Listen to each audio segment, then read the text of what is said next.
요한복음 11장 25, 26, 27절입니다. 우리 찾으셔서 다 같이 자리에서 일어나셔서 우리 한 몫으로 받들어 읽겠습니다. 자, 25절부터 시작. 예수께서 이르시되 나는 부활이요 생명이니 나를 믿는 자는 죽어도 살겠고 무릇 살아서 나를 믿는 자는 영원히 죽지 아니하리니 이것을 내가 믿느냐. 이르되 주여 그러하외다. 주는 그리스도시요 세상에 오시는 하나님의 아들이신 줄 내가 믿나이다. 아멘. 앉으시기 바랍니다.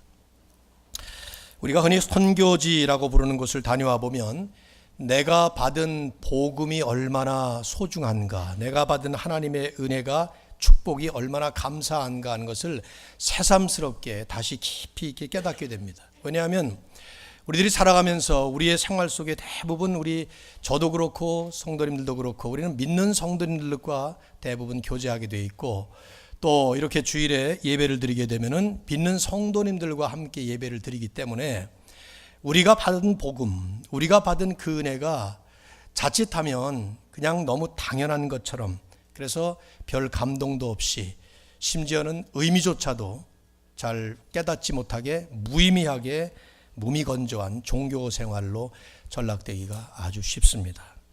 그러다가 복음이 없는 곳, 더구나 복음이 아닌 것을 복음처럼 믿고 있는 그런 곳에 좀 방문만 해보기만 해도 우리가 받은 이 복음의 축복, 하나님의 은혜가 얼마나 큰가 하는 것을 새삼스럽게 우리 안에 다시 한번 되새기게 되는 것이죠. 저는 그런 면에서 우리에게 그 종종 소중한 것을 되새기는 일종의 리마인더를 만드는 것이 중요하다고 생각해요. 그 constant reminder, 계속 리마인드 시키는 것이죠.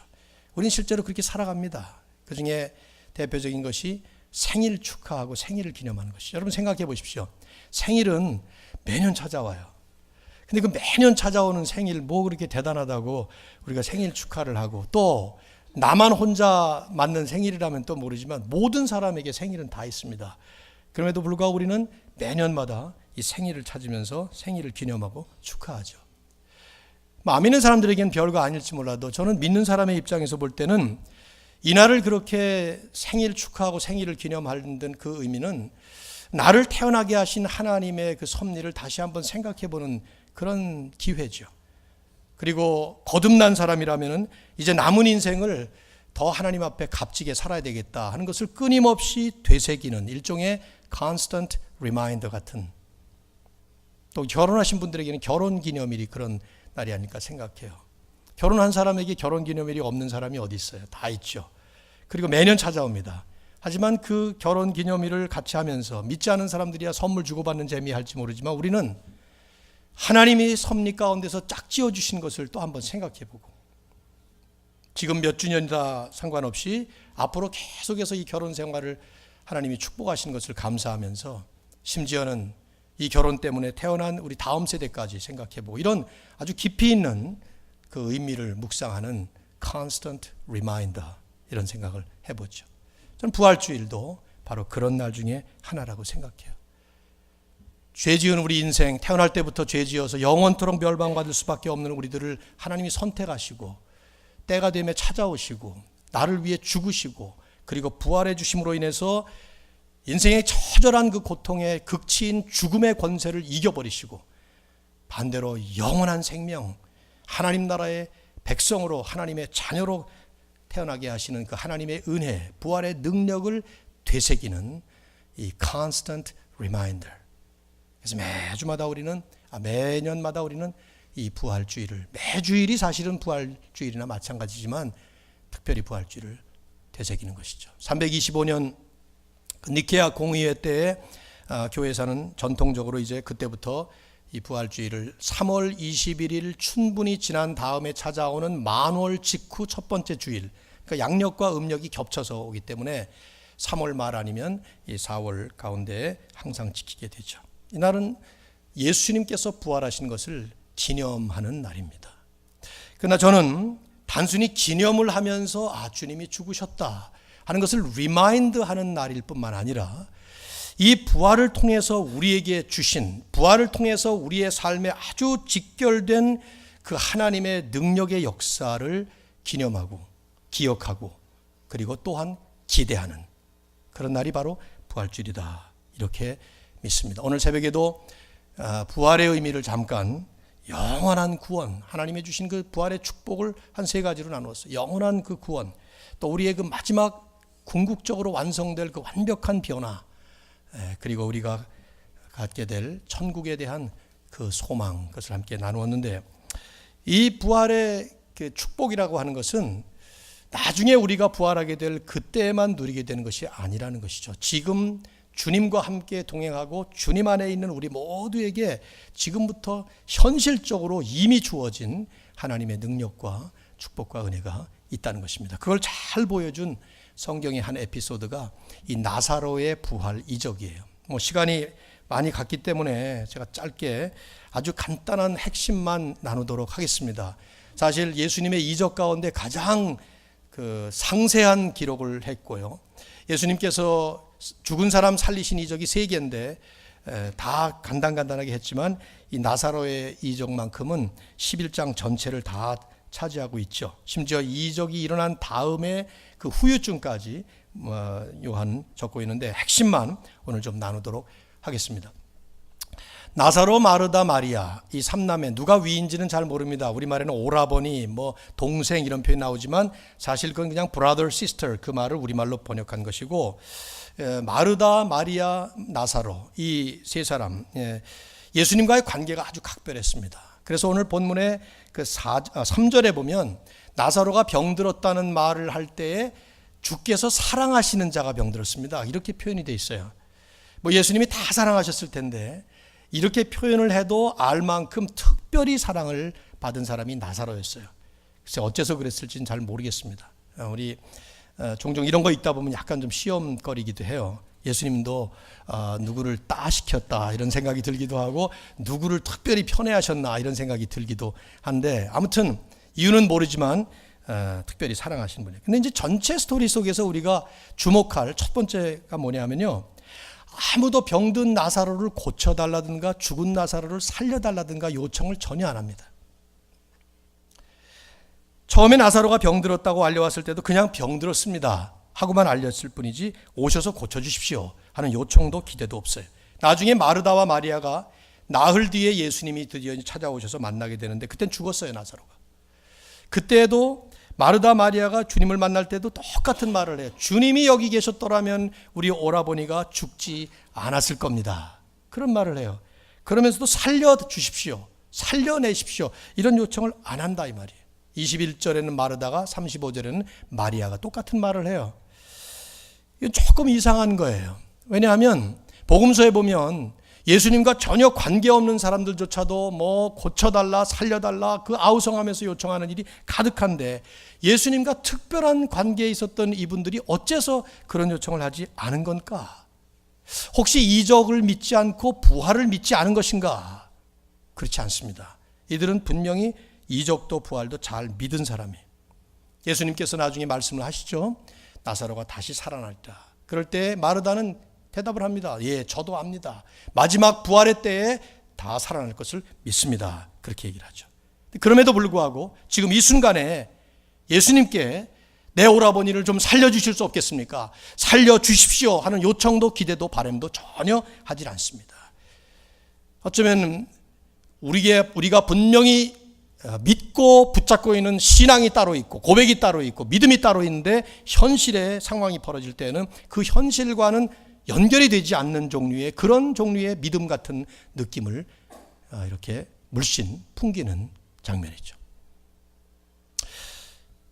여러분, 예수님께서 하신 이 말씀, 우리가 읽은 말씀, 나는 부활이요 생명이니 나를 믿는 자는 죽어도 살겠고 살아서 믿는 자는 영원히 죽지 아니하리라. 저는 장례식이 있을 때마다 이제 내일 모레도 우리 교회 장례식이 또 한 번 있게 되는데 그때마다 교회가 드리는 이 조화를 보낼 때 거기에 근조 이런 식의 우리말의 성경적이지 않은 말보다는 오히려 성경적인 표현을 쓰는 게 좋겠다 해서 쓰게 된 것이 목회하면서 한 것이 부활 생명입니다.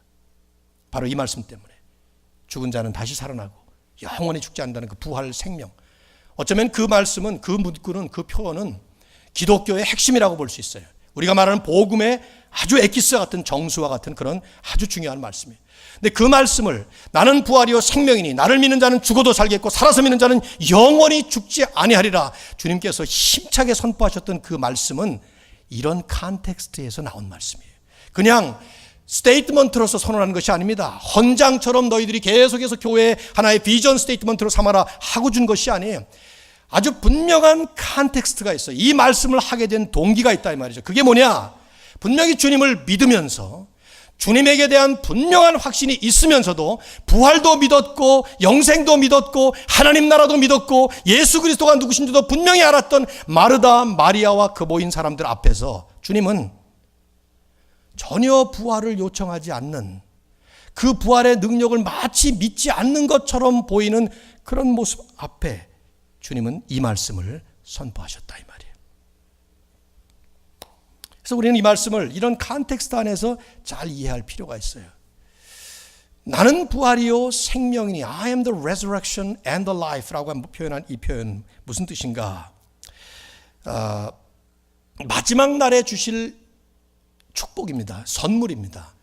이제 마지막 때에 우리가 다 부활하게 되고 마지막 때에 그러고 나면은 더 이상 썩지 않는 영원토록 시들지 않는 그런 인생을 계속 영원토록 살아갈 것입니다. 분명히 마지막 날에 우리에게 안겨주실 하나님의 선물이에요. 기프트란 말이죠.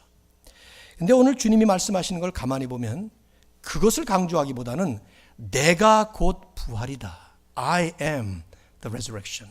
내가 곧 생명이다. I am the life.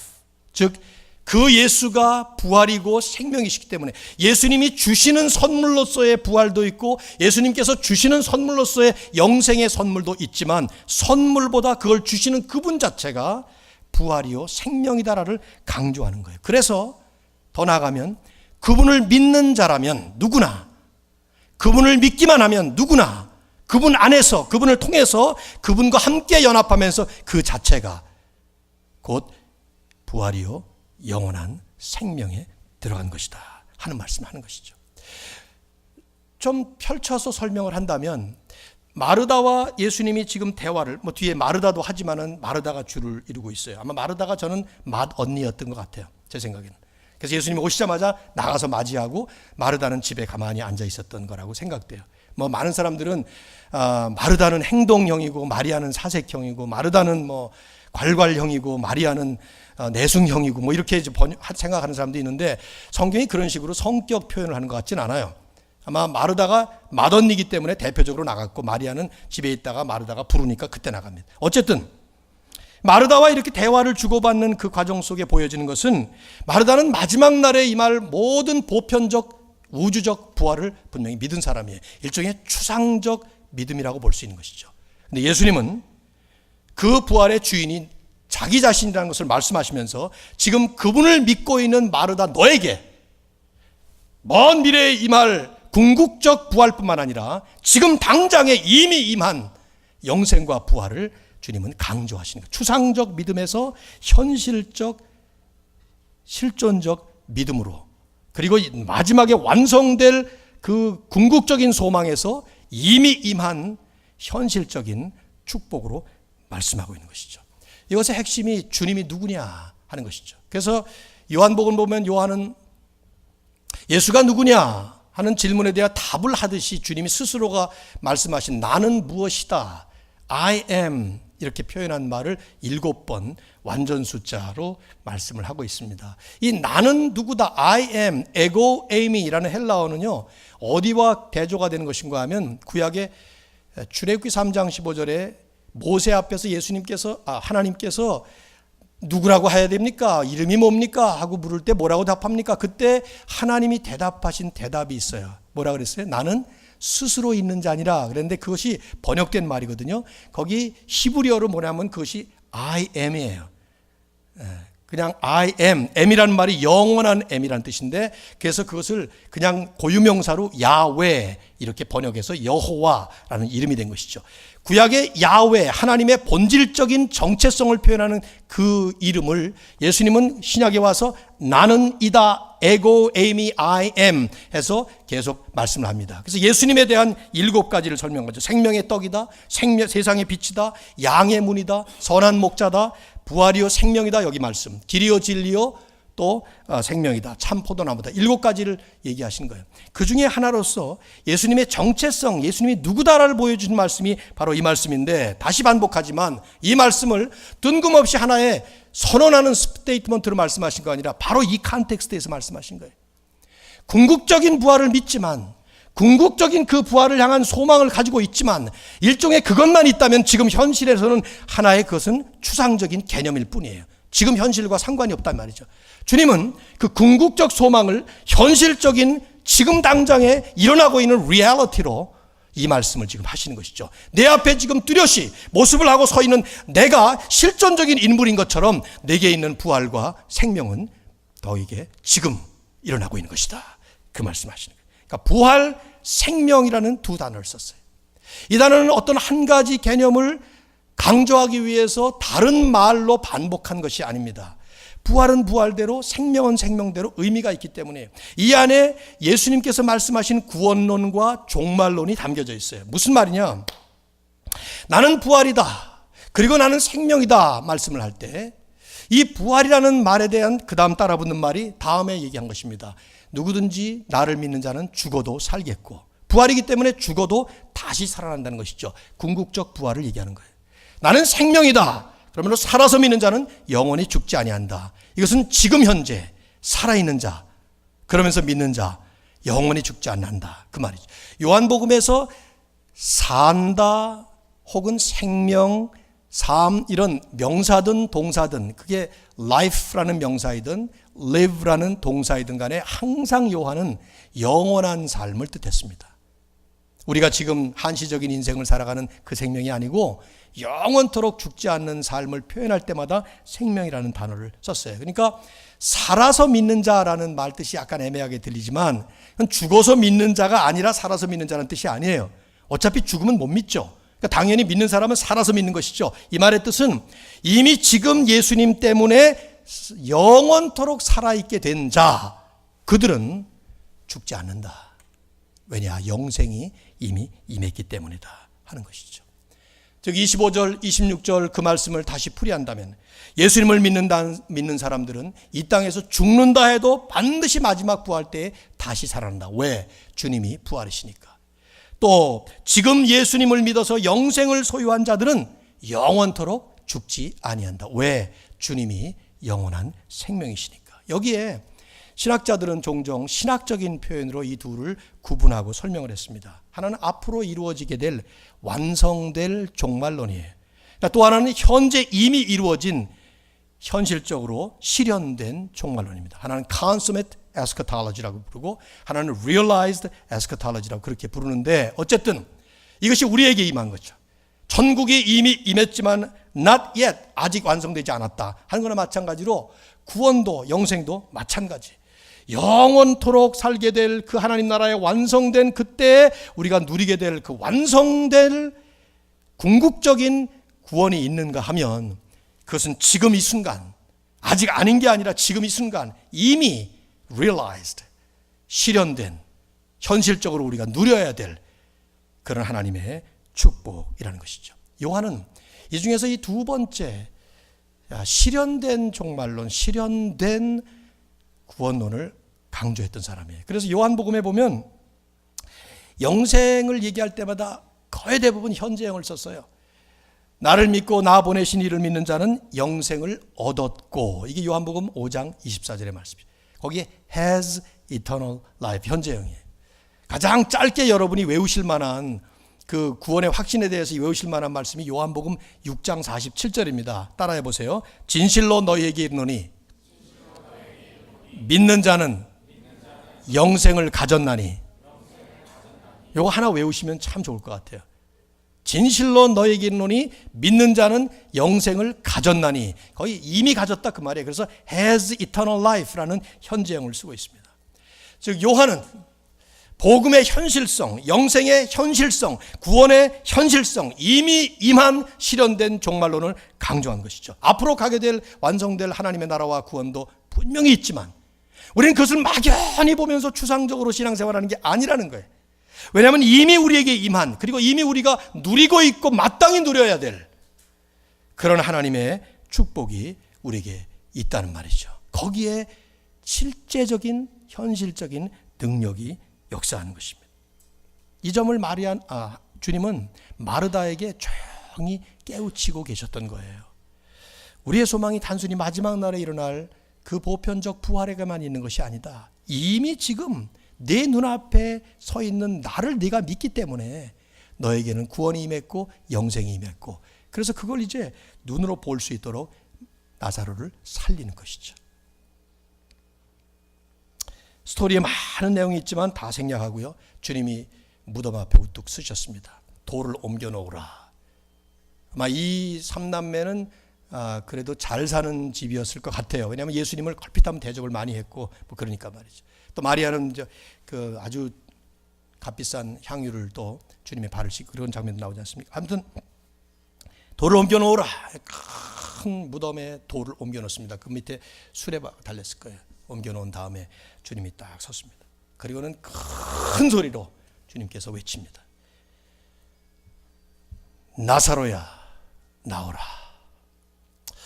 이게 이제 스토리로 전개가 되어 있기 때문에 참 기가 막힌 이게 드라마인데, 그 베단이라는 곳은 요르단에도 하나가 있고 이스라엘에도 하나가 있어요. 그러니까 예루살렘에서 가까운 곳이기 때문에 이건 이스라엘에 있는 베단인데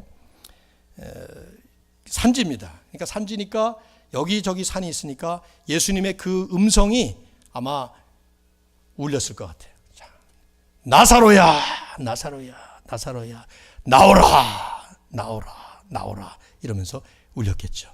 한번 상상을 해보십시오. 이 장면이 이제 요한에게 있어서는, 요한복음을 읽어보면 요한복음은 계속 아직 때가 아니다, 때가 아니다 그러면서 점점 어떤 때를 향해서 점점 마치 음악의 그 크리센도처럼 마지막 그 클라이막스 절정을 향해서 점점 가는 것처럼, 크리센도로 말이죠. 이렇게 하는 것처럼 요한복음은 그런 인상을 보여줘요.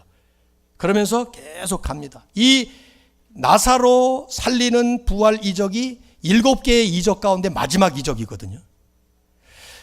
뭐를 향해서 가고 있는가 살펴보면 예수님은 5장에서 이미 한 말씀을 하신 적이 있어요. 무슨 말씀을 하셨는가 하면, 진실로 너희에게 이르노니 죽은 자들이 하나님의 아들의 음성을 들을 때가 오나니 곧 이때라.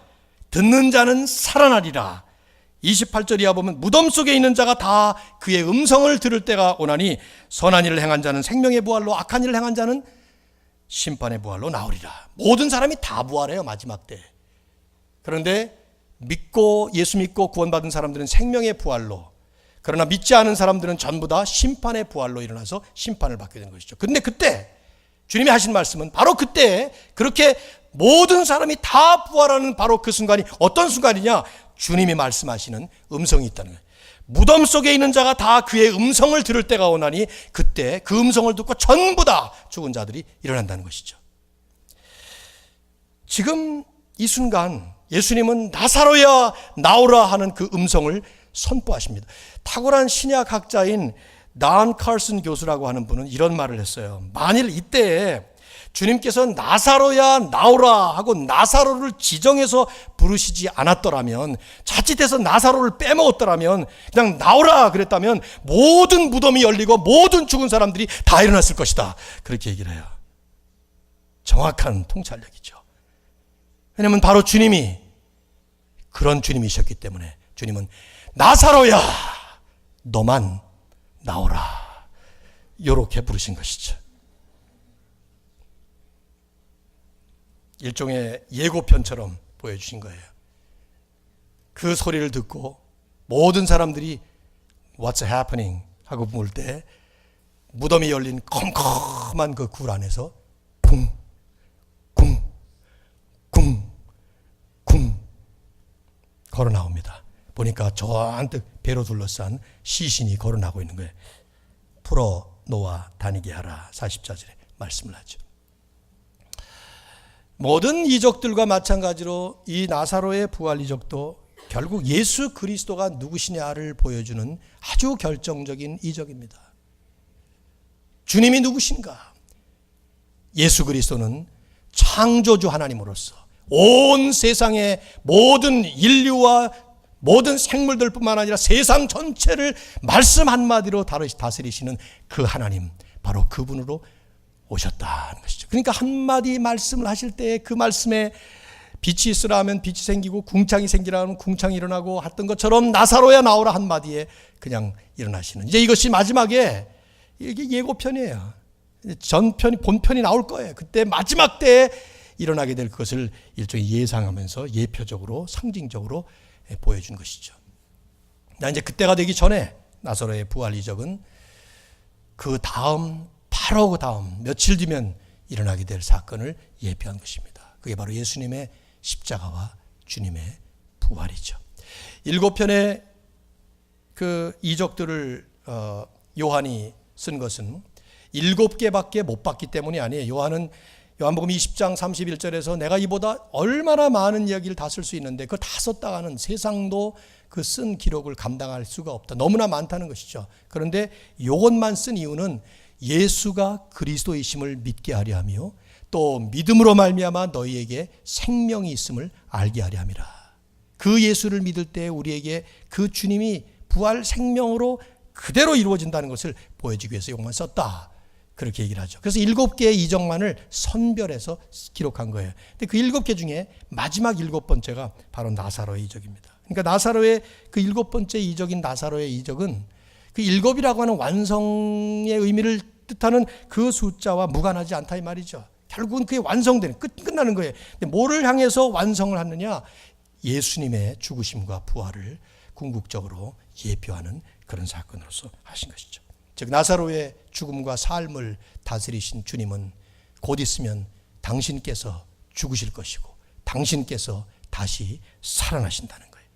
나사로의 죽음을 말씀 한마디로 그냥 부활로 바꿔버리신 것처럼 예수 그리스도께서는 클라이막스로 당신의 죽음의 권세를 이기시고 부활의 생명으로 새롭게 거듭나시는 그런 모습을 보여주신다는 것이죠. 믿는 우리들에게 시사하는 바가 너무 큰 사건이에요. 물론 우리는 이 가운데 여기 스토리를 다 생략을 했기 때문에 우리들은 이 안에 담겨져 있는 그 삶과 죽음의 긴장 관계를 그냥 무시해버리면 안 됩니다. 그러니까 예수 믿으면 우린 다 이제 부활했고 예수 믿으면 영생 얻었고 이런 식으로 비현실적인 신비주의적인 환상주의에 빠지면 안 됩니다. 이 안에는 깊은 슬픔의 탄식 소리가 들려요. 마르다, 마리아를 포함해서 많은 사람들이 통곡하고 있습니다. 수많은 사람들이 큰 소리로 울고 있습니다. 스토리 전체에 보여지는 그 애간장이 타는 아픔과 찢어지는 진통의 모습들을 보여주고 있습니다. 왜냐? 이 죽음 앞에서 할 수 있는 일이 아무것도 없으니까 말이에요. 심지어는요, 예수님 자신도 여기서 우셨어요.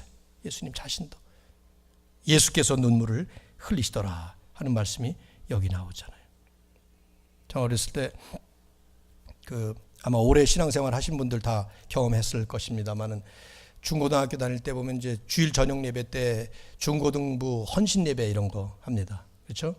그럴 때 보면은 이제 중고등학생들 출석했나 하느라고 예배 시간에 출석을 불렀단 말이에요. 아무개 그러면 네라고 대답한 대신에 그 대신에 일어나서 성경 암송하는 거예요. 성경 구절. 저는 이제 그럴 때마다 꾀가 많아가지고 짧은 걸 암송했어요. 벌떡 일어나. 예수께서 눈물을 흘리시더라. 이렇게 하는 거예요. 또 그 다음번에 또 벌떡 일어나가지고 범사에 감사하라. 그리고 이런 거 많잖아요. 항상 기뻐하라. 이런 거. 한번 목사님이 저보고 야, 좀 긴 것 좀 외울 수 없냐. 머리도 좋은 놈이 왜 맨날 짧은 거 외냐. 그래서 그 다음부터 이제 길게 그러므로 하면서 길게 하기도 했지만은, 근데 살아가면서 예수께서 눈물을 흘리시더라 하는 이 짧은 구절이 얼마나 저에게 감동을 안겨주는지, 내가 눈물을 흘릴 때, 나도 슬플 때, 나도 괴로울 때 주님도 우셨다. 금방 살리실 텐데 나사로의 죽음 앞에서 주님도 눈물을 흘리셨다 생각하니까 얼마나 위로가 되는지 모르겠어요. 하나님의 말씀은 뭐 아무리 짧아도 그런 능력 있는 말씀이라는 생각을 해보게 되는데 이 안에 그런 모습이 담겨져 있어요. 이제 그럼에도 불구하고 현실의 그런 분명히 비극과 비탄과 비참함과 괴로움과 진통이 가득한 현실이지만 그럼에도 불구하고 궁극적으로 이루어질 소망을 바라보면서 지금부터 우리는 그 주님과 함께 능력 있는 삶을 얼마든지 살 수 있고 살아야 한다 하는 것을 말씀하고 있는 것이죠. 여러분, 부활주일은 주님의 부활을 그냥 기념하고 기억하는 것만이 아니라 우리로 하여금 기대하게 만드는 현실의 축복과 능력이라는 것을 기억하시기를 바랍니다. 여러분 안에 이 주님이 계시면, 여러분이 그 주님 안에 계시면 하나님은 부활 생명으로 지금 이 순간부터 아무리 비통한 그런 상황이라 하더라도 우리 안에 능력으로 역사하시는 줄로 믿습니다. 예수 그리스도를 믿기 때문에 마르다와 마리아처럼 슬퍼할 뿐만 아니라 그 가운데서 다시 회복하고 다시 힘있게 달려가는 우리 모두가 될 수 있기를 주 예수 그리스도의 이름으로 축원합니다.